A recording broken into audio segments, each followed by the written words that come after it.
Okay, we are thrilled because over the next hour we're going to be breaking down different segments and kind of helping us feel better from the inside out. Exactly. And we're really getting ready for summer, which we are, yeah. We're just going to start right around this area. Well, the big thing is you know, everybody's had a great winter, and you know, people tend to indulge a little bit, and then they eat a little bit more, and Christmas comes and all of that, and then all of a sudden it's bikini time, and they're wondering, you know, I better go on a crash diet. They're thinking, I have to fit into this, you know, wedding dress or bikini. And the problem with crash diets, you and I both know, is that anything that reduces caloric intake, the body will just start saving all the energy that it can. So it really is not conducive to losing weight. It comes back to haunt you later on. It does. Yes. Exactly.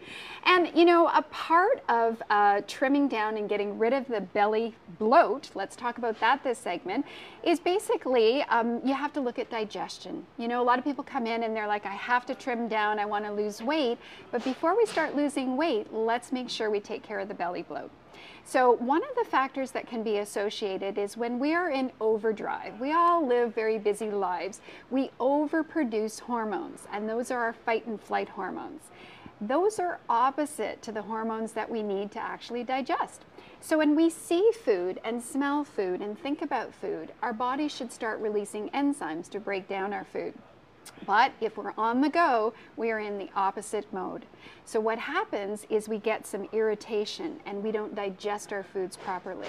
And all of that irritation at the bowel lining causes the cells to actually start moving further apart, and we get these wider gap junctions. So you have these larger molecules that are not being digested, these larger gap junctions, and bloop, it falls right through, called the leaky bowel syndrome.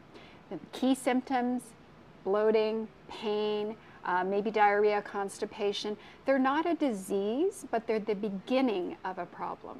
Okay, so those would be things that you would look out for if you're constantly feeling like you're constantly bloated, or there's, you know, okay. Exactly. So there's some things to consider. So Yes. where are you looking to go from there? Because likely there's a ton of our viewers that are saying, this is me. Yeah. So basically, if that's happening to you, you want to be assessed for food sensitivities, because those foods that you're not breaking down are irritating the digestive lining even further. So be assessed for food sensitivities or allergies, remove them from the diet for a time period. It doesn't mean forever. And then work with your natural practitioner, your naturopath or your nutritionist to get the bowels restored. Once the bowels are restored, then you can go back to better eating. Okay, you've got us on a little bit of a line little here. Journey. This is our journey. I have a digestive checklist for you. So essentially what we're going to talk about is these things that you can simply do today to help your digestion. The first thing is, when you wake up in the morning, start with a warm glass of water before you do anything else. The reason why is the warm glass of water wakes up your digestive system. It helps with the detoxification process. Maybe 3 times a week, add your lemons in there.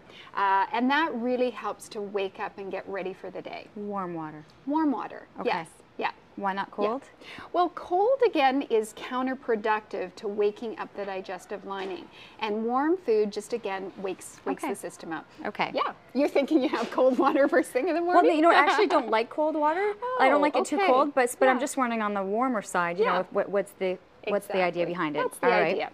Then, when we plate our foods, we want to plate our foods very beautifully. Color, I love color, and I like doing color therapy.